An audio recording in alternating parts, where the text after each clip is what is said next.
નમસ્કાર મિત્રો, ટ્રેન્ડી ગુજરાતના આ વિશેષ એપિસોડમાં આપનું હાર્દિક સ્વાગત છે. હું છું યશદીપ ગઢવી. લોકસભાની ચૂંટણીઓ પૂરી થઈ ગઈ છે અને દરેક વ્યક્તિઓ પોતપોતાના મંતવ્યો આ જે લોકસભાની ચૂંટણી છે તેને લઈને રજૂ કરી રહ્યા છે. ત્યારે આજે આપણે વાત કરવી છે એક એવા વ્યક્તિ સાથે કે જે ખૂબ જ ઊંડો રાજકીય અભ્યાસ ધરાવી રહ્યા છે અને તેઓનું શિક્ષણ પણ આ રાજકીય ક્ષેત્ર સાથે સંકળાયેલું છે. જે પોલિટિકલ સાયન્સમાં અત્યારે લંડનમાં અભ્યાસ કરી રહ્યા છે એવા હર્ષિલ દવે આપણી પાસે ઉપસ્થિત છે. હર્ષિલભાઈ, આપનું સ્વાગત છે. Thank you. હર્ષિલભાઈ, જે પ્રમાણે અત્યારે લોકસભાની ચૂંટણી પૂરી થઈ છે, વાત કરીએ તો વૈશ્વિક સ્તરે અત્યારે ઓલમોસ્ટ 75% વધુ પ્રજા જે છે પૃથ્વી પરની તે મતદાન કરવાની છે અને પોતાના લીડરને પસંદ કરવાની છે. તો આ જે વૈશ્વિક ચૂંટણીનો માહોલ છે તે વચ્ચે ભારતની ચૂંટણીને કેવી રીતના જુઓ છો? ચોક્કસથી હું વાત કરું યશદીપભાઈ કે 2024નું જે વર્ષ છે જી, એ માત્ર ભારત માટે મહત્ત્વનું નથી પણ સમગ્ર વિશ્વ માટે ખૂબ જ મહત્ત્વનું છે. કારણ કે જેટલી પણ ડેમોક્રેટિક કન્ટ્રીઝ છે, અમેરિકા છે, લંડન છે, ભારત છે, પાકિસ્તાન છે, એ તમામ જગ્યાએ ચૂંટણીઓ થવાની છે. પાકિસ્તાનમાં ચૂંટણી થઈ ગઈ, એ જે રીતે થઈ એ આપણે એને મેટર બહુ નથી કરતા. પણ રશિયા છે, એક બાજુ રશિયા યુક્રેનનું યુદ્ધ પણ ચાલી રહ્યું છે. એટલે જેટલી પણ ડેમોક્રેટિક કન્ટ્રી છે ત્યાં આગળ ચૂંટણીઓ થવા જઈ રહી છે. કેટલાક રાજકીય વિશ્લેષકો છે એવું કહી રહ્યા છે કે દુનિયાની અંદર 70% સત્તા પરિવર્તન થવાના ચાન્સીસ છે. તમે જુઓ કે ડોનાલ્ડ ટ્રમ્પની આપણે વાત કરીએ તો જો બાઇડન એ ખૂબ આગવું સ્થાન ધરાવતા હતા, પણ અત્યારે યુએસની અંદર ઇન્ટરસ્ટેટ ઇલેક્શન ચાલી રહ્યા છે અને ઇન્ટરસ્ટેટ ઇલેક્શનની અંદર ડોનાલ્ડ ટ્રમ્પ ખૂબ આગળ વધી રહ્યા છે અને જો બાઇડનને સારી એવી ફાઇટ આપી રહ્યા છે. એટલે પોતાની લોકપ્રિયતા પાછી ડોનાલ્ડ ટ્રમ્પ મેળવી રહ્યા છે. ચોક્કસથી આપણે એવું કહી શકાય કે પોતાની લોકપ્રિયતા પાછી તો મેળવી જ રહ્યા છે, સાથે સાથે સત્તાની અંદર પણ કમબેક કરી રહ્યા છે. બીજા નંબરમાં આપણે વાત કરીએ બ્રિટનની. બ્રિટનની અંદર પણ ક્યાંક ને ક્યાંક સત્તા પરિવર્તન થઈ રહ્યા છે એવા અણસાર લાગી રહ્યા છે, પણ થવાના છે એમાં કોઈ શંકાને સ્થાન નથી. એટલા માટે ત્યાંના જે અત્યારે ચાલુ સાંસદ સભ્યો છે કન્ઝર્વેટિવ પાર્ટીના, અત્યારે કન્ઝર્વેટિવ પાર્ટીની ત્યાં આગળ સરકાર છે, એ લોકો અત્યારથી હારના બીકને કારણે પોતાની જોબ શોધી રહ્યા છે પ્રાઇવેટ કંપનીઓની અંદર અને એ લોકો સીવીને બધું આપી રહ્યા છે. કારણ કે ઋષિ સુનકના જે મનગણત અમુક જે નિર્ણયો છે ત્યાં આગળ જે ઇકોનોમી તમે જુઓ છો તો એ પાછળ ધકેલાઈ રહી છે. ત્યાંના જે લોકો છે ત્યાંના રાઇટ્સ ખતમ થઈ રહ્યા છે. તમે મને યાદ છે ત્યાં સુધી બ્રિટનની અંદર સૌથી ફ્લોપેસ્ટ પ્રાઇમ મિનિસ્ટર ઋષિ સુનક કહેવામાં આવી રહ્યા છે. કારણ કે સૌથી વધારે જો સ્ટ્રાઇક થઈ હોય એ પછી ડૉક્ટરોની સ્ટ્રાઇક હોય, પબ્લિક ટ્રાન્સપોર્ટેશનના ડ્રાઈવરોની સ્ટ્રાઇક હોય કે ટીચર્સોની સ્ટ્રાઇક હોય, સૌથી વધારે એમના સમયગાળા દરમિયાન સ્ટ્રાઇકો થઈ છે. એટલે ક્યાંક ને ક્યાંક ત્યાં પણ સત્તા પરિવર્તન થઈ રહી છે. ત્રીજા નંબર પર રશિયા. આખું દુનિયા એની ઉપર મીટ મંડરાઈ રહી છે કારણ કે રશિયા અને યુક્રેનનું યુદ્ધ ચાલી રહ્યું છે. એટલે રશિયાની અંદર ક્યાંક ને ક્યાંક ઇકોનોમી ડાઉન થઈ રહી છે, જેના કારણે ત્યાંના સ્થાનિકોને ખૂબ જ તકલીફ પડી રહી છે. એટલે એ લોકો પણ પુતિનને કાઢવા માટે વિચારી રહ્યા છે. ભારત પર વાત કરીએ. ભારતમાં લોકસભાની ચૂંટણી યોજાઈ છે 2024ની અને હવે જે કહી શકીએ કે 4મી તારીખની પ્રતીક્ષા ચાલી રહી છે પરિણામલક્ષી. કેવી રીતના જુઓ છો આજે ચૂંટણી યોજાઈ? કયા એવા મુદ્દાઓ હતા કે જેને રાજકીય પક્ષોએ ભાર આપ્યો છે કે ભાર આપવાનો અમુક જગ્યા પર કોઈ પણ પક્ષ ચૂક્યો છે? બે મહિના પહેલાં ચૂંટણી જાહેરાત નથી થઈ એ પહેલાં ફૂલ ફોર્મમાં ભારતીય જનતા પાર્ટી એનું વર્ક કરી રહી હતી અને હર હંમેશ માટે જાણીતું છે કે ભારતીય જનતા પાર્ટીના કાર્યકર્તાઓ ઓલવેઝ ચૂંટણીના મૂડમાં હોય છે. દૂર દૂર સુધી કોંગ્રેસ દેખાતી નથી ભારતની અંદર. ખાલી એમનો એક જ નેતા હતો જે હતો રાહુલ ગાંધી, જેને કહેવાય કે કન્યાકુમારીથી કાશ્મીર સુધી પદયાત્રા કરી અને આ બાજુ મણિપુરથી બોમ્બે સુધીમાં ફરી એનો સેકન્ડ ફેઝ શરૂ કર્યો. એને ક્યાંક ને ક્યાંક ઇમ્પેક્ટ પડી, પણ એનાથી ચૂંટણી ઉપર ઇમ્પેક્ટ ના પડે, મારું એવું માનવું છે. એનાથી તમારો લોકસંપર્ક વધે પણ ચૂંટણીની અંદર મતની અંદર ડાયવર્ટ જે કરવા જોઈએ એ ના થઈ શકે. એટલા માટે ના થઈ શકે કારણ કે જો સભાની અંદર આટલે લાખોની જનમેદની થતી જ હોય તો આજે નરેન્દ્રભાઈની આણંદની અંદર સભા થઈ, જો એ જ મત સીધા પડી જતા હોય તો ભારતીય જનતા પાર્ટીનો કેન્ડિડેટ જીતી શકે છે. એટલે એ ઇમ્પેક્ટ ઓછી, પણ હા પબ્લિક સુધી એક એમનો રેપો બંધાય છે. બીજું કે જે વાસ્તવિકતા છે, જે રાહુલ ગાંધીએ જે 5 ન્યાયની જે છે એ ફરીને બધાને જાણી અને વાસ્તવિકતાને સમજી અને પોતાના મેનિફેસ્ટોમાં મૂકી, એટલે બહુ જોર મારે તો થોડો ઘણો ફેર પડે. કારણ કે એ એક એવો નેતા હતો કે જે એસીમાંથી બહાર નીકળ્યો અને ફર્યો, જ્યારે કોંગ્રેસના બીજા જે નેતાઓ હતા એ પોતાની એસી ચેમ્બર્સ અને ગાડીઓમાંથી બહાર નહોતા નીકળતા. જ્યારે ભારતીય જનતા પાર્ટી સામે તે વખતે જે 405નો આંકડો હતો, 400 સીટો, તે વખતે બહાર પાડી, જો તે વખત ચૂંટણી થઈ હોત તો 100% ડેફિનેટલી હું માનું છું કે નીકળી જાત. પણ તમે જુઓ કે જે રીતે ઇલેક્શન થયું, જે મુદ્દાઓ પબ્લિક સુધી જવાના હતા એ ગયા નહીં. નરેન્દ્ર સાહેબે 10 વર્ષમાં ઘણા એવા કાર્યો કર્યા છે, નથી કર્યા એવા નથી. એ કાર્યને લઈને તેઓએ ચૂંટણીની અંદર સભાઓ નથી કરી. ક્યાંક ને ક્યાંક જાતિવાદનો મુદ્દો એમણે કર્યો, બંધારણનો, તો સામે કાઉન્ટર રાહુલ ગાંધી અને પ્રિયંકા ગાંધીએ કર્યું. કોંગ્રેસની અંદર અત્યારે 2 ઉભરતા ચહેરા છે, એક રાહુલ ગાંધી અને એક પ્રિયંકા ગાંધી, એવું હું માની રહ્યો છું. કાલે કદાચ સરકાર ઇન્ડિયા ગઠબંધનની બને બધા પાર્ટીઓને ભેગા થઈને, તો ફેસ તરીકે પ્રિયંકા ગાંધી પ્રાઇમ મિનિસ્ટર તરીકે આવી શકે એવું મારું અંગત માનવું છે. કારણ કે પ્રિયંકા ગાંધી એ નરેન્દ્રભાઈને ટુ ધી પોઈન્ટ કાઉન્ટર કરી શકે એવી એક વ્યક્તિત્વ છે. તમે જુઓ કે મંગળસૂત્ર ઉપર ટુ ધી પોઈન્ટ કાઉન્ટર કર્યા, મોંઘવારી ઉપર ટુ ધી પોઈન્ટ કાઉન્ટર કર્યા, આતંકવાદ પર ટુ ધી પોઈન્ટ કાઉન્ટર કર્યા. એટલે પ્રિયંકા ગાંધીમાં ઇન્દિરા ગાંધીને ક્યાંક ને ક્યાંક છબી દેખાઈ રહી છે. જે પ્રમાણે આપ વાત કરી રહ્યા છો કે કદાચ જો ઇન્ડિયા ગઠબંધનની સરકાર બને છે, પ્રિયંકા ગાંધી પ્રાઇમ મિનિસ્ટર બને છે, તો પછી આટલા બધા પક્ષોને એક સાથે રાખવું, કારણ કે ભૂતકાળમાં પણ એવી પરિસ્થિતિઓ સર્જાયેલી છે કે જ્યારે 2 પક્ષ કે 3 પક્ષ ભેગા બનીને સરકાર બનાવે છે અને પછી જે છે તે યોગ્ય રીતના પહોંચી નથી શકતું. અટલ બિહારી વાજપેયીનું એક ઉદાહરણ તેને લઈને સામે આપણે ગણી શકીએ. તો શું લાગે છે કે આટલા બધા પક્ષો, મતલબ કે દેશના ઓલમોસ્ટ તમામ પક્ષો આજે ભારતીય જનતા પાર્ટીની સામે ઊભા છે, તો શું લાગે છે કે આ સરકાર યોગ્ય કામગીરી કરી શકશે, આંતરિક સંતોષ રાખી શકશે? મારું એવું માનવું છે, મારું એક આકલન એવું છે કે નરેન્દ્રભાઈ હેડ્રિક મારી રહ્યા છે, એમાં કોઈ શંકાને સ્થાન નથી. પણ આ બધા પક્ષો ભેગા થઈને એમનો જે વિજય રથ છે એ ક્યાંક ને ક્યાંક અટકાવવાનો કોશિશ કરી રહ્યા છે. એમનો જે પણ એના કયા કારણો એવા છે કે એક વ્યક્તિ સામે તમામ દેશના તમામ પક્ષોએ એકજૂટ થઈને લડવું પડે, એવું કયું કારણ આપ જોઈ રહ્યા છો? પહેલાં બંધારણની વાત કરીએ તો એક બંધારણનો મુદ્દો છે. બીજા નંબર પર જાતિવાદ ને જ્ઞાતિવાદના જે વાડા બંધાઈ ગયા છે. તમે જો કે નરેન્દ્ર, તો બહુ જૂની સિસ્ટમ છે. કોંગ્રેસ પણ ખામ થિયરીથી ક્યાંક ને ક્યાંક ટકી રહી હતી. બીજી તરફે વાત કરીએ તો જ્યારે ઠાકોરને લઈને જે આપણે વાત કરીએ દક્ષિણ તરફની જે પરિસ્થિતિ હતી અને યુપી તરફ પણ જે ઠાકોરવાદ હતો તેને પણ કોંગ્રેસે ક્યાંક ને ક્યાંક જીવતો રાખ્યો જ છે. ખામ થિયરી વાળો તમે એક બહુ સરસ ક્વેશ્ચન કર્યો. પહેલાં ખામ થિયરી પર હું તમારી સાથે થોડીક ડિસ્કશન કરું. ખામ થિયરીના પ્રણેતા માધવસિંહ સોલંકીને ગણવામાં આવે છે. માધવસિંહ સોલંકી સાહેબ સાથે આજથી લગભગ 4 વર્ષ પહેલાં, તે વખત મેં નવું મારું ગ્રેજ્યુએશન પતાવ્યું હતું ને એમની સાથે મુલાકાત થઈ હતી, ત્યારે મેં એમને આ ખામ થિયરી વિશે ક્વેશ્ચન પૂછ્યો હતો. તો મને એવું કીધું હતું કે આ જે ખામ થિયરી છે એકચ્યુઅલ છે જ નહીં. મને મારા ઇન્દિરા ગાંધીજીએ કીધું કે માધવસિંહજી આપણે કેવી રીતે કામ કરવું જોઈએ. ત્યારે મેં એવું વિચાર્યું કે જે પછાત વર્ગ છે, ક્ષત્રિય, દલિત, આદિવાસી, મુસ્લિમ, જે ખરેખર કશું તે વખતે એમની પાસે કંઈ હતું નહીં ને, તો આપણે એને આગળ લાવીએ અને એવી રીતે એ આગળ લાવીએ. જો મેં ખરેખર ખામ થિયરી યુઝ કરી જ હોત તો મારા કેબિનેટની અંદર હું એ લોકોને સ્થાન ના આપત. મારા કેબિનેટની અંદર પટેલ, સવર્ણો, એટલે સારા સવર્ણો, પટેલ, બ્રાહ્મણ, એવા બધાને મેં ક્રીમી જે ખાતાઓ હતા એ મેં સોંપેલા હતા. મેન વિભાગ જે આપણે કહી શકીએ.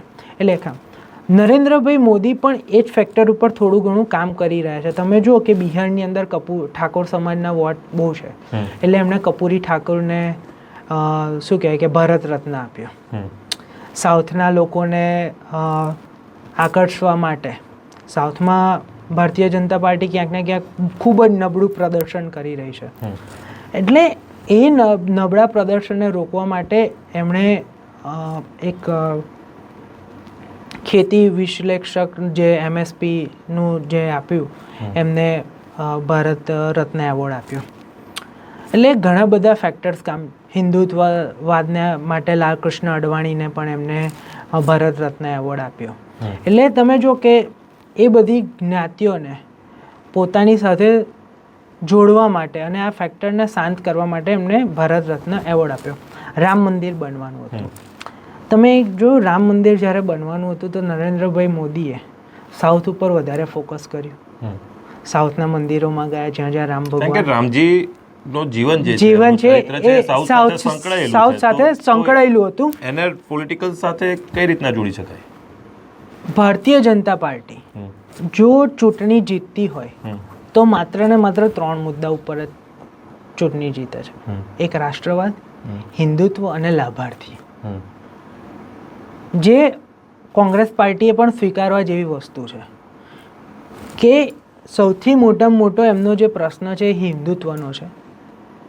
બીજા નંબર ઉપર લાભાર્થીઓ, એ ડાયરેક્ટ લાભાર્થીઓના કોન્ટેક્ટમાં હોય છે. આજે તમે જો હિન્દુત્વનું એટલું મોટું એ લોકોએ એ કરી નાખ્યું, રામ મંદિરનું હેમરિંગ કરી નાખ્યું. આજે નરેન્દ્રભાઈ મોદી ચૂંટણી 2024ની જીતવા માટે જો લાયક હોય ને તો એમની પાસે 2 જ મુદ્દા છે, રામ મંદિર અને હિન્દુત્વ. પછી સેકન્ડ નંબર પર 370 ને એ બધી કલમ આવશે. તો જ્યારે આપણે એવું વિચારીએ કે જો ચૂંટણી જીતવા માટેના આ મુદ્દાઓ છે તો આ મુદ્દા કોંગ્રેસ કદાચ ભારતીય જનતા પાર્ટી કરતાં વધારે અનુભવ ધરાવે છે. દેશમાં કદાચ જે પ્રમાણેનું નેતૃત્વનો જે અનુભવ છે તે ભારતીય જનતા પાર્ટી કરતાં કોંગ્રેસ પાસે ઘણા વર્ષોનો વધારે છે. તો આ મુદ્દાઓ પર તે કામ કરવામાં નિષ્ફળ નીવડ્યું હોય એવું માની શકીએ આપણે? મેં કોંગ્રેસ સરકારને પણ જોયેલી છે, પણ તે વખત અમે ખૂબ નાના હતા. પણ જે પ્રમાણે મેં અભ્યાસ કર્યો છે ત્યાં મને એવું જાણવા મળ્યું છે કે કોંગ્રેસે કોઈ દિવસ જાતિવાદ ઉપર રાજનીતિ નથી કરી. ફર્સ્ટ, સૌથી વધારે એને ડેવલપમેન્ટ સેક્ટરમાં કામ કર્યું છે. જ્યારે દેશ આઝાદ થયો ત્યારે દેશની અંદર સોયની જે પાછળની ટાંકણીની પાછળનું નાળચું છે એ પણ દેશની અંદર નહોતું બનતું. એટલે ઇન્ફ્રાસ્ટ્રક્ચરથી માંડીને રોડ રસ્તાથી માંડીને એને ક્યાંક ને ક્યાંક વિકાસનું યોગદાન આપ્યું છે. મોટા મોટા હોસ્પિટલો આપ્યા છે, ઇન્ડસ્ટ્રીયલ હબ્સ આપ્યા છે, બેંગ્લોરની અંદર IT હબ આપ્યું છે, એમ્સ જેવી હોસ્પિટલો આપ્યા. પાછલા 10 વર્ષની અંદર રોડ ઇન્ફ્રાસ્ટ્રક્ચર બહુ સરસ નીતિન ગડકરીએ બનાવ્યા. હું માનું છું, ચોક્કસથી એમનું કામ ખૂબ સારું છે. ભારતીય જનતા પાર્ટીની અંદર જો સૌથી એક્ટિવ મિનિસ્ટર હોય તો નીતિન ગડકરી, બેસ્ટ પોલિટિશિયન કે જેના કોલર ઉપર આજ દિન સુધી કોઈ જાતનો ધબ્બો પણ ભ્રષ્ટાચારનો લાગેલો નથી. એ એવા પ્રોજેક્ટ્સ લાવી રહ્યા છે રોડ માટે કે રોડ સારા બનશે તો મારા દેશનું ઇકોનોમી ઓટોમેટિકલી અપ આવશે, ટ્રાન્સપોર્ટેશન વધશે. એટલે ક્યાંક ને ક્યાંક ખૂબ સારી રીતે તમે જો કે પહેલાંના જમાનામાં રોડ બહુ સ્લો બનતા હતા. આ 6 લેન પ્રોજેક્ટ આપણે અત્યારે જોઈ રહ્યા છે NH8નો, જે તે સમયે કોંગ્રેસ વખતે પાસ થયો હતો પણ એને બનતા કેટલો વાર લાગ્યો. આજે એ જ 6 લેન પ્રોજેક્ટ બહુ ઓછા સમયની અંદર પૂર્ણ થઈ જતો હોય છે અને એના રેકોર્ડ્સ પણ બનતા હોય છે અને આપ જુઓ છો. એટલે સૌથી એક્ટિવ જો નરેન્દ્રભાઈ મોદીનું અત્યારે એક્ટિવમાં એક્ટિવ મિનિસ્ટ્રી હોય તો નીતિન ગડકરીવાળી મિનિસ્ટ્રી ખૂબ જ એક્ટિવ છે, એવું મારું માનવું છે. સેકન્ડ નંબર ઉપર અર્થવ્યવસ્થા તો નિર્મલા સીતારમણ છે એ ખૂબ ફ્લોપ ગયેલા છે. તમે જો કે જ્યારે સંસદની અંદર ઇકોનોમિકલી કોઈ પણ જાતના એમને પ્રશ્ન પૂછાતા હોય તો એ કોઈ મેચ્યોરિટી સાથે ઇનમેચ્યોરિટી સાથે હસીને જવાબ આપતા હોય. આજે GST ઉપર એમને ક્વેશ્ચન્સ પૂછવામાં આવતા હોય ત્યારે પણ એમના ફેસ ઉપર કોઈ એવા એક્સપ્રેશન ના હોય, હાવભાવ ના હોય. ઇકોનોમિકલી રીતે જો દેશ ચલાવી શકે તો એ કોંગ્રેસ ચલાવી શકે. તમે જો ડૉક્ટર મનમોહન સિંહ, વૈશ્વિક મંદી હતી તો વૈશ્વિક મંદી વખતે જે મંદીનો એક લીટો લહરકો આપણા ભારતને લાગવા નથી દીધો. એટલે ઘણા બધી સ્કિલ્સ છે. એની સામે જે પ્રમાણે આપણે નેશનલ પોલિસીઝ ઉપર જે અમુક જે દેશનું જે પ્લેટફોર્મ જે મળવું જોઈએ જે સ્થાન એ પણ ક્યાંક ખોયું છે ભારતે એ વખતે એમાં. મને એવું ક્યાંય લાગતું નથી કે ખોયું હોય. વાત એવું છે કે દેખાડા કરવાની છે. કોંગ્રેસ દેખાડો નથી કરતી, જ્યારે ભારતીય જનતા પાર્ટી દેખાડો કરી રહી છે કે અમે આ કર્યું.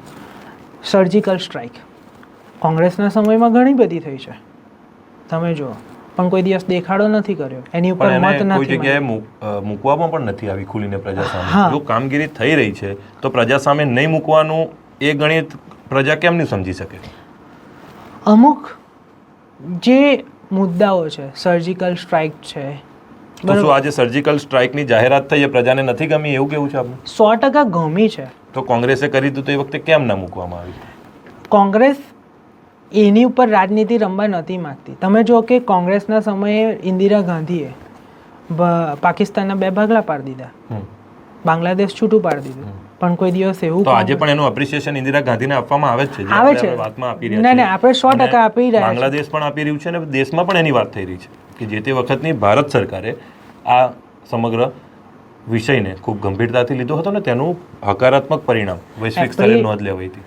100% એપ્રિશિએટ અત્યારે કરી રહી છે સરકાર, પણ અમુક જે નિયમો છે, જે સિક્યુરિટી લેવલના, જે બહાર લીક ના થવા જોઈએ એ લીક થઈ રહ્યા છે.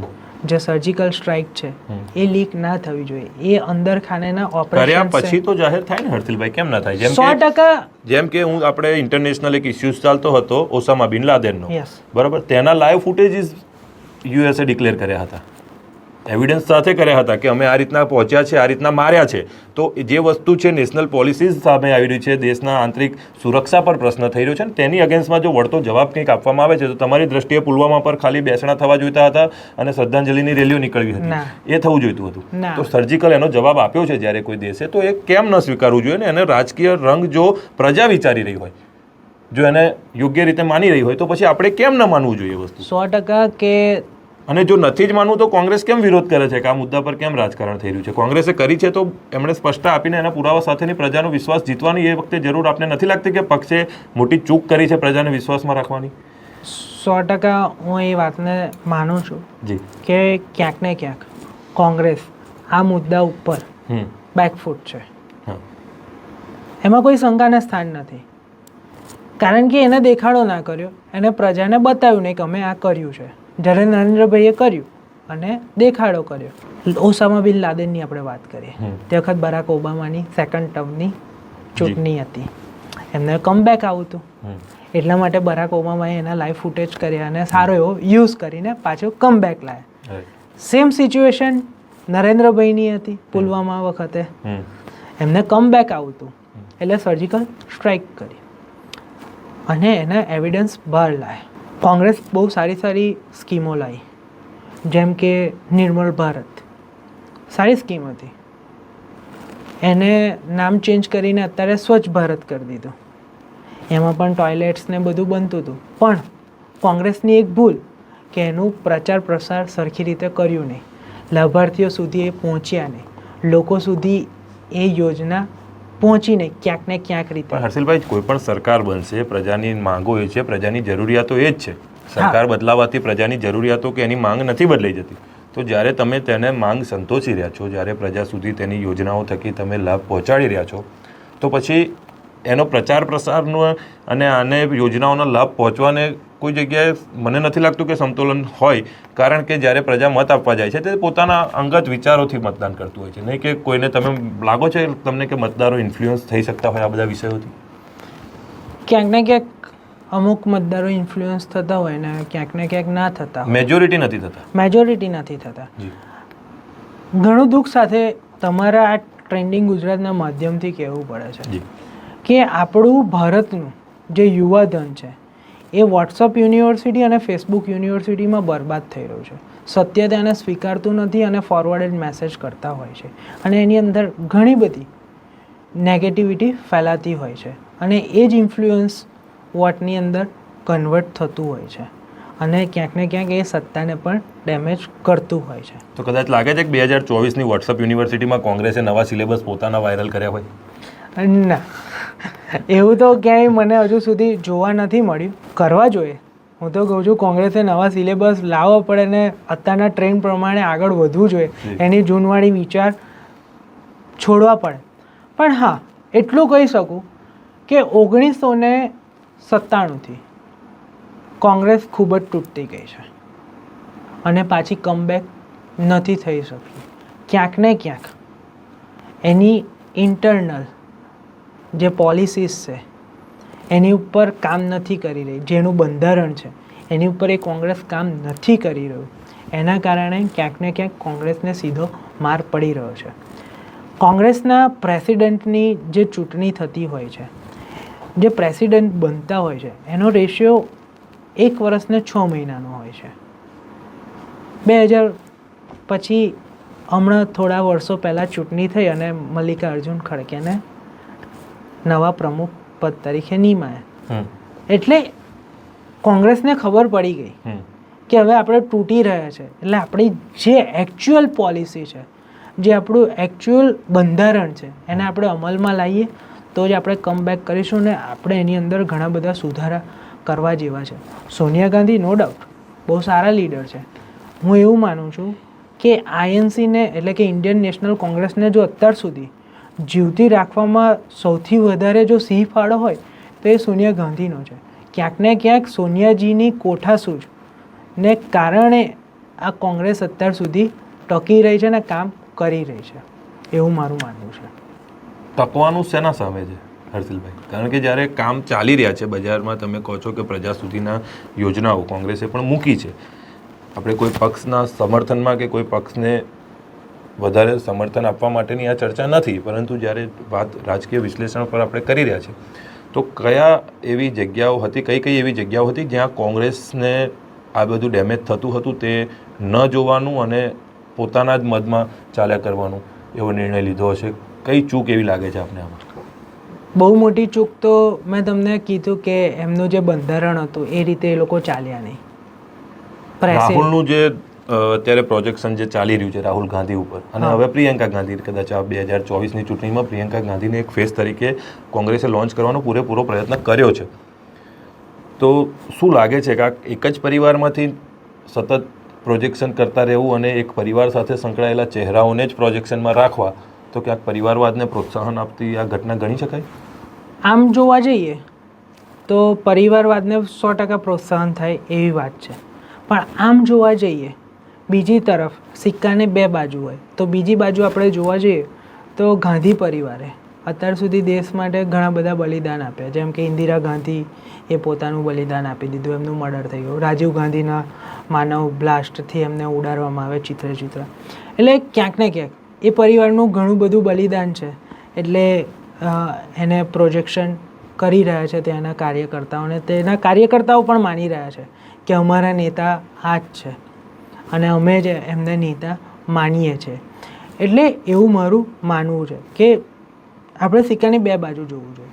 એક બાજુ પરિવારવાદ છે, ડેફિનેટલી હું માનું છું એક રાજકીય વિશ્લેષક તરીકે, પણ બીજી બાજુ પાર્ટીના કાર્યકર્તાઓ શું માની રહ્યા છે? તો પાર્ટીના કાર્યકર્તાઓ એવું માની રહ્યા છે કે જે ગાંધી પરિવારે પોતાના 2 સારા એવા પરિવારને ખોયા છે, તો શા માટે એ પરિવારને આપણે ચાન્સ ના આપવો જોઈએ?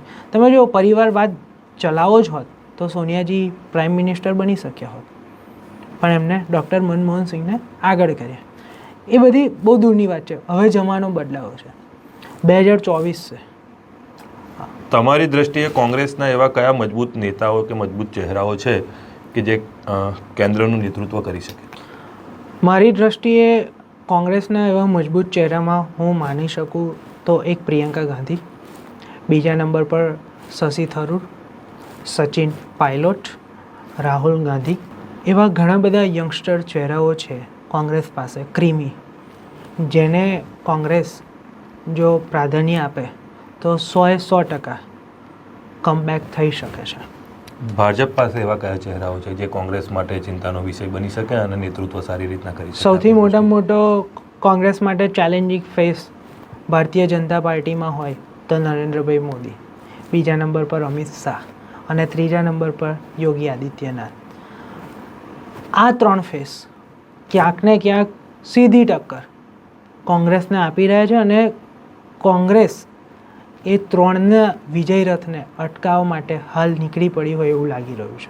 તો જે પ્રમાણે 24નું પરિણામ છે, આપ કહી રહ્યા છો કે નરેન્દ્ર મોદી હેટ્રિક મારશે, તો કેટલી સીટો આપને એવું લાગે છે કે આ 400 પારનું જે એમનું ટાર્ગેટ છે તેમાં તે લક્ષ્યાંક હાસિલ કરી શકે? મેં પહેલાં એવું કીધું કે જે તે સમયે ચૂંટણી જાહેર નથી થઈ એ પહેલાં જો ચૂંટણી થઈ હોત તે વખતે 100% 400 પાર નીકળી શકે. પણ અત્યારે જે હું રિસર્ચ કરી રહ્યો છું એના પ્રમાણે 270થી 300ની વચ્ચે ભારતીય જનતા પાર્ટી અને એનડીએની સીટો આવશે અને ગઠબંધનવાળી સરકાર ત્રિશંકુ સરકાર બનશે.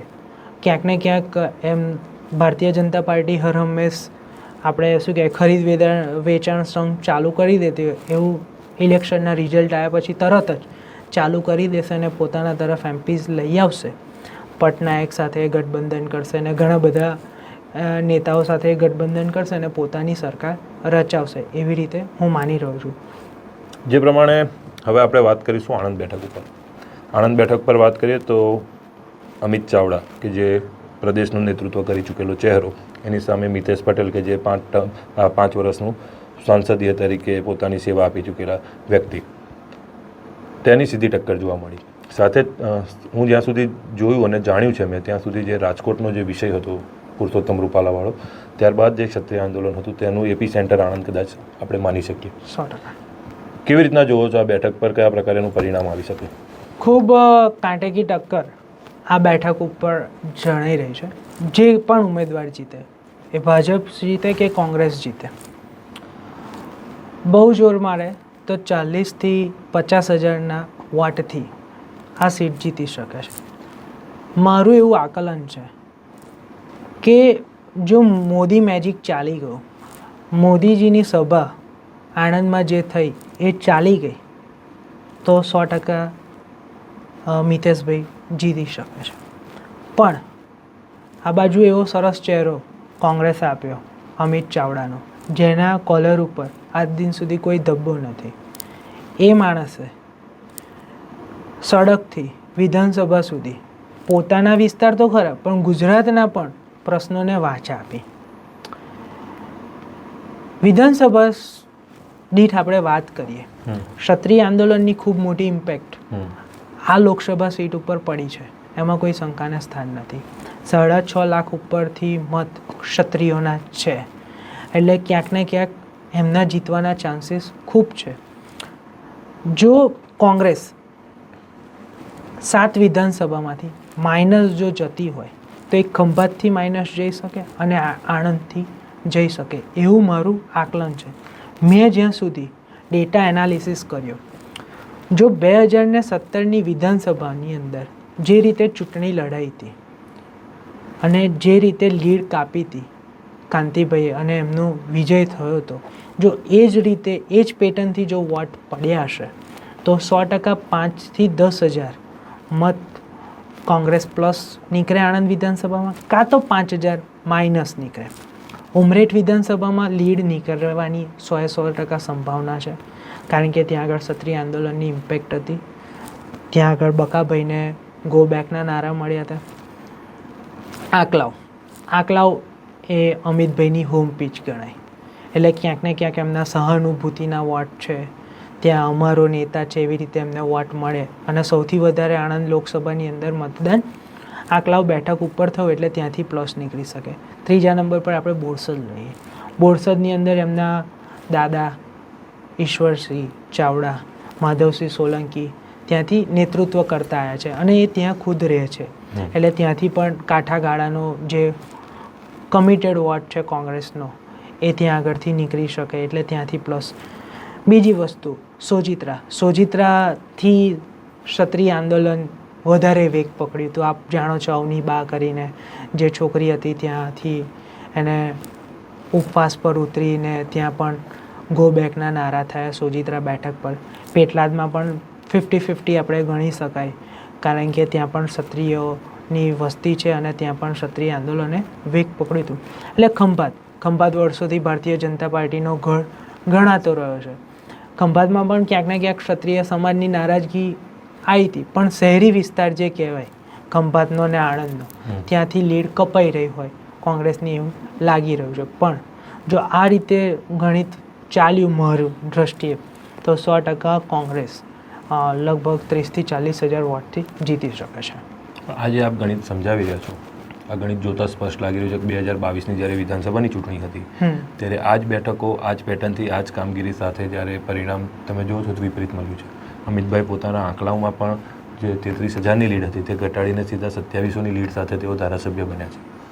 તો જે પ્રમાણે આ વોશઆઉટ કોંગ્રેસનું 2022માં થયું હતું અને ત્યારબાદ જે પ્રમાણે વિસ્તરણ ભારતીય જનતા પાર્ટીએ પોતાના અહીંયા સંગઠનાત્મક રીતે પણ કર્યું છે અને જે પેજ પ્રમુખ તરીકે પેજ સમિતિને લઈને જે આખું એક કહીએ કે જોરદાર શસ્ત્ર ચલાવ્યું છે વોટ ખેંચવા માટેનું, તો એની સામે આ ટક્કર કેવી રીતના જોવો છો? આપણા ભારતની અંદર 3 રીતે ઇલેક્શન થતા હોય: લોકલ બોડી ઇલેક્શન, વિધાનસભા ઇલેક્શન અને લોકસભા ઇલેક્શન. ત્રણેયના વોટ શેર અલગ અલગ હોય છે, ત્રણેયની વોટિંગ પેટર્ન પણ અલગ અલગ હોય છે. એ રીતે આ લોકસભાની આપણે વાત કરીએ. ભારતીય જનતા પાર્ટીનું સંગઠન અંદર નારાજ હતું, એ આપ પણ જાણો છો. કઈ દ્રષ્ટિએ? અમુક સંગઠનના માણસો એ પ્રચાર પ્રસારમાં ખુલીને ભાગ નથી લીધો, ક્યાંક ને ક્યાંક ક્ષત્રિય ઇમ્પેક્ટ પડી. અમુક જે ક્ષત્રિય સમાજના આગેવાનો હતા જે વર્ષોથી ભારતીય જનતા પાર્ટી સાથે જોડાયેલા હતા એ કોંગ્રેસમાં સપોર્ટ કરતા જોવા મળ્યા. એટલે ઘણો બધા ફેક્ટર્સ આપ પણ જાણો છો કે મિતેશભાઈનું ઘણું બધું બહાર આવ્યું, ભ્રષ્ટાચારના આરોપ પણ આવ્યા અને બીજું ઘણું બધું એમનું બહાર આવ્યું. બીજી વસ્તુ કે 5 વર્ષની અંદર જે વિકાસની વાતો કરવી જોઈએ સંસદની અંદર બેસીને એ મિતેશભાઈએ કરી નથી. કઈ રીતના નથી કરી? કોઈ પણ એવો એમને પ્રશ્ન ઉઠાવ્યા નથી. સંસદ ભવન 212 પ્રશ્નો ઉઠાવ્યા. તમારી વાત વ્યાજબી છે, હું કહું છું, પણ એ 212 માટે આણંદ માટે એમને કઈ વાત કરી? જો એમને વાત કરી હોત તો સિવિલ આવી ગઈ હોત. સિવિલની તો કામ ચાલુ થઈ ગયું છે. દર વખત લોલીપોપ અપાતો હોય છે, આપ પણ જાણો છો. આગલા 2014 પહેલા કોંગ્રેસ પણ હતી ત્યારે કેમ સિવિલ ના આપી? 2014 પહેલા સિવિલ ના આપી, તમારો વાત એ હતી જ ને, સરકાર હતી કોંગ્રેસની. જો તમે આટલા જ આરોગ્યને લઈને જો કોંગ્રેસને તમે આટલી 100% હતો, પણ તે વખતે રાજ્યમાં પણ ભારતીય જનતા પાર્ટીની સરકાર હતી, બરોબર છે. તો જે સિવિલનું જે બજેટ છે 2017માં કાંતિભાઈ હતા તો કેમ સિવિલ ના લાવી શકે? કાંતિભાઈએ શું કહેવાય કે સિવિલના મુદ્દાઓ 5 વર્ષ હતા એમની સાથે લડવા માટે. કાંતિભાઈએ સિવિલના મુદ્દાઓ, અમિત ચાવડા પોતે પ્રદેશ પ્રમુખ હતા અમિત ચાવડાજીએ એમણે આણંદ જિલ્લામાં આંકલાવ માટે સિવિલ લાવવા માટે કેમ પ્રયત્ન ના કર્યો? જિલ્લા કક્ષાની હોસ્પિટલ છે સિવિલ હોસ્પિટલ. સાંભળો, આંકલાવની અંદર અને એમાં કેન્દ્રને લેવા દેવા નથી, જેમ પ્રમાણે તમે કહો છો. તો પછી બકાભાઈ સિવિલનો પ્રશ્ન સંસદમાં ઉઠાવીને શું કરે? તો એમ્સનો પણ પ્રશ્ન મૂકી શકે ને કે અમારે એમ્સ આપે. એમ્સ કેમ ના આપી શકે? એમ્સની માંગણી કરી શકે ને. અમિતભાઈ કદાચ આમાં જીતે છે તો એમ્સ લાવશે આણંદમાં, એવું? અરે અમિતભાઈ, હું તો એવું માનું છું, એ વ્યક્તિ સાથે મેં નજીકથી કામ કરેલું છે અને હું એવું માનું છું કે એ પબ્લિકના પ્રશ્નો માટે હર હંમેશ લડત આપતો રહેલો માણસ છે. એ પછી નાનો માણસ હોય કે પછી મોટો માણસ હોય, તમામની સાથે એ માણસ જોડાયેલો છે. અને તમે તે વખતે જે પણ આવે, અમિતભાઈ આવે કે બકાભાઈ આવે, તમે જોઈ લો, બંનેની કમ્પેરિઝન કરો. એટલે આપ પણ જાણો છો, આપ મારા કરતાં સારું ફરો છો મીડિયાની રીતે, આપણને ખબર હશે કે બંનેનું કમ્પેરિઝન કરો તો વ્યક્તિની દ્રષ્ટિએ કોણ સારું, બેસ્ટ. પણ જે પ્રમાણે તમે અગાઉ વાત કરી કે ત્રણેય ચૂંટણીના અલગ અલગ પાસા છે, સ્થાનિક સ્વરાજની ચૂંટણી છે, રાજ્યની ચૂંટણી છે ને લોકસભાની ચૂંટણી છે, તે વિશેષ મુદ્દાઓ પર લડાતી હોય છે. તો આ વખતે જે પ્રમાણે ભારતીય જનતા પાર્ટી પાસે નેશનલ મુદ્દાઓ છે, કોંગ્રેસે એ પ્રકારના કોઈ મુદ્દાઓ કે કોઈ એના પર પ્રોજેક્શન કર્યું નથી.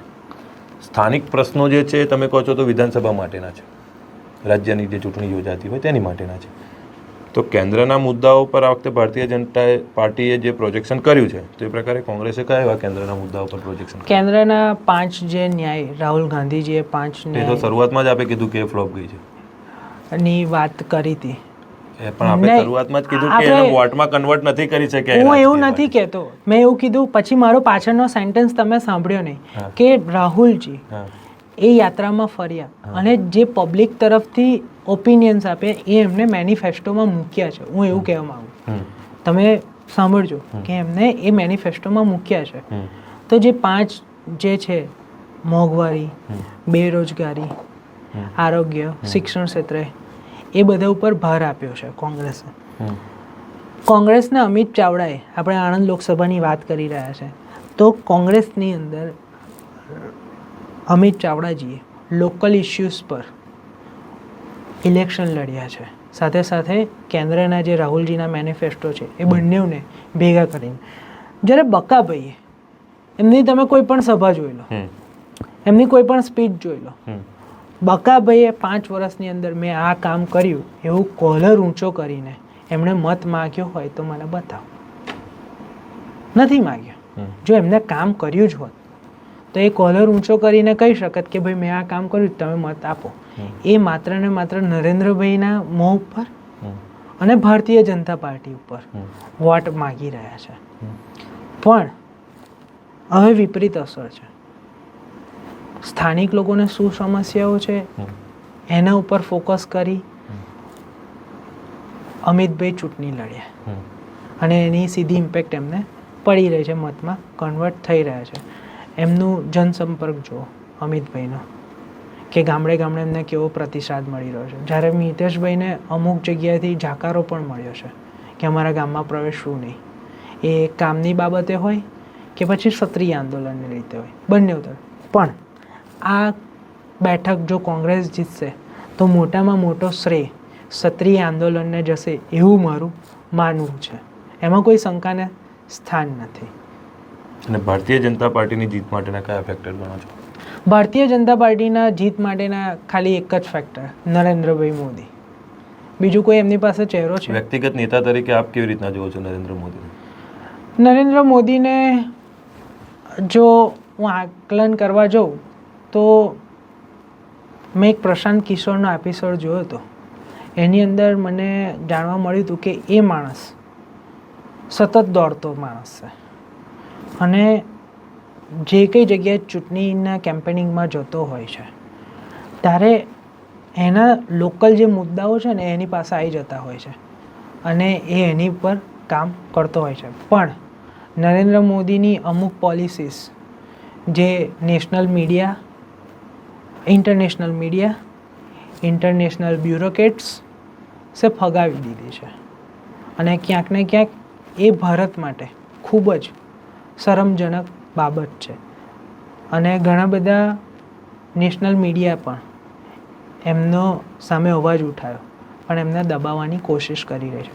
પણ આપના માધ્યમથી હું એટલું જ કહેવા માગું છું, જો ભારતીય જનતા પાર્ટી હેડ્રિક મારે છે તો એના મુખ્ય 2 જ કારણો છે, હિન્દુત્વ અને રામ મંદિર. એના સિવાય એની પાસે કોઈ જ કારણ છે નહીં. એના સિવાય એ કોઈ પ્રકારે એવું નથી કહી શકતા કે અમે આ કામ કર્યું છે ને તમે અમને મત આપો. આજે મિતેશભાઈએ આણંદની અંદર કોઈ સારી એવી યુનિવર્સિટી આપી હોત તો આણંદના યુવાનોને કહી શકત કે ભાઈ મેં આ યુનિવર્સિટી તો આપી છે, તમે મને મત આપો.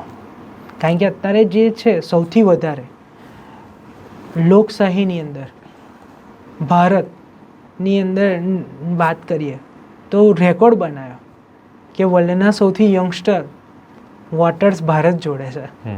અને જ્યારે એમના ભવિષ્યની જ્યારે વાત આવતી હોય છે તો હવે યંગસ્ટર પણ જાગૃત થયા છે કોક અંશે, પણ અમુક યંગસ્ટર હજુ વોટ્સઅપ યુનિવર્સિટીમાંથી બહાર નથી આવ્યા. પણ જે બહાર આવ્યા છે એ લોકોએ હવે પરિવર્તન ઈચ્છી રહ્યા છે. એટલે ઇન્ડિયા ગઠબંધનની હું વાત કરું તો જે ઇન્ડિયા ગઠબંધન છે એ ફૂલ ફ્લેશમાં એકદમ ફાસ્ટ કામ કરી રહ્યું છે અને 100% ટક્કર આપી રહ્યું છે. એમાં સહાનુભૂતિના પણ વોટ લઈ રહ્યા છે, જેમ કે કેજરીવાલને જેલમાં છે.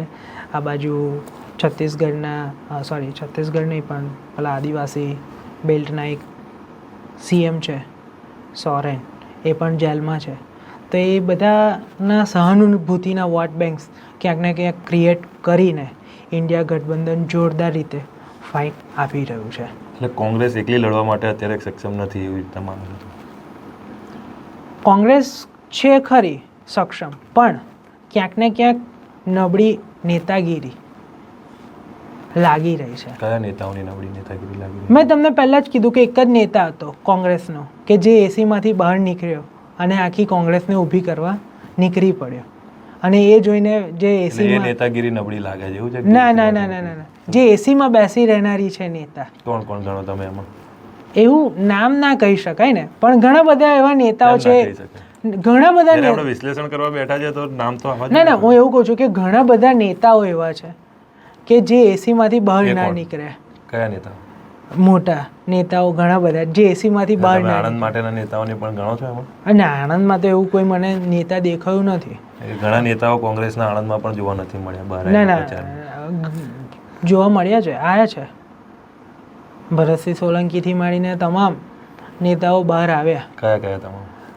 હવે અત્યારે તો સિનિયર નેતાઓમાં કોંગ્રેસ પાસે આણંદમાં ખાલી 2 જ નેતાઓ છે સિનિયર, અમિત ચાવડા અને ભરતસિંહ સોલંકી. બીજા બધા તો ભારતીય જનતા પાર્ટી લઈ ગયા છે ક્યાંક ને ક્યાંક. નિરંજનભાઈ પટેલને લઈ ગયા, શું કહેવાય કાંતિભાઈને લઈ ગયા, ચિરાગ પટેલ એક હતા એમને પણ લઈ ગયા. કેમ બધા ગયા? ક્યાંક ને ક્યાંક પોતાની મહત્વાકાંક્ષાઓ પણ હોઈ શકે, ડર પણ હોઈ શકે, એવું મારું માનવું છે. સતત એક જ પરિવારનું ચાલતું રાજકારણમાં દબદબાને લઈને પણ હોઈ શકે? ના એવું તો કોઈ છે નહીં, એવું તો કશું છે નહીં. બધાને પૂછ્યું હતું કોંગ્રેસે, મારું માનવું છે ત્યાં સુધી બધાએ પૂછ્યું હતું કે તમે લોકસભા લડશો. છેલ્લે પછી બધાએ સર્વોપરી રીતે વાત કરી અને અમિત ચાવડાને ટિકિટ આપી. પુરુષોત્તમ રૂપાલાના સ્ટેટમેન્ટ બાદ જે ક્ષત્રિય આંદોલન શરૂ થયું એને ક્યાંક ને ક્યાંક કોંગ્રેસ પ્રેરિત ગણવામાં આવી રહ્યું છે. શું કહેશો આ બાબતે? કોંગ્રેસ પ્રેરિત તો ગણવામાં ના આવે, પણ કોંગ્રેસને એક બૂસ્ટર ડોઝ પુરુષોત્તમ રૂપાલાએ આપી દીધો અને એના કાર્યકર્તાઓનો જોમ જુસ્સો ભરી દીધો, અને કોંગ્રેસના કાર્યકર્તાઓ પાછા મહેનતે લાગી ગયા, અને કોંગ્રેસની ગુજરાતની અંદર 5 થી 6 સીટો નીકળતી હોય એવું મને કઈ લાગે. કઈ સીટો એવી લાગે છે? આણંદ, બનાસકાંઠા, સાબરકાંઠા. ઇન્ડિયા ગઠબંધનની વાત કરીએ તો ચૈતર વસાવાવાળી સીટ અને અનંત પટેલ વલસાડથી. આટલી સીટોનું હું કહી શકું કે આટલી સીટો કોંગ્રેસ જીતી શકે છે. હર્ષિલભાઈ અમારી સાથે જોડાયા તે બદલ આપનો આભાર. તો જે પ્રમાણે હર્ષિલભાઈ કે જેઓ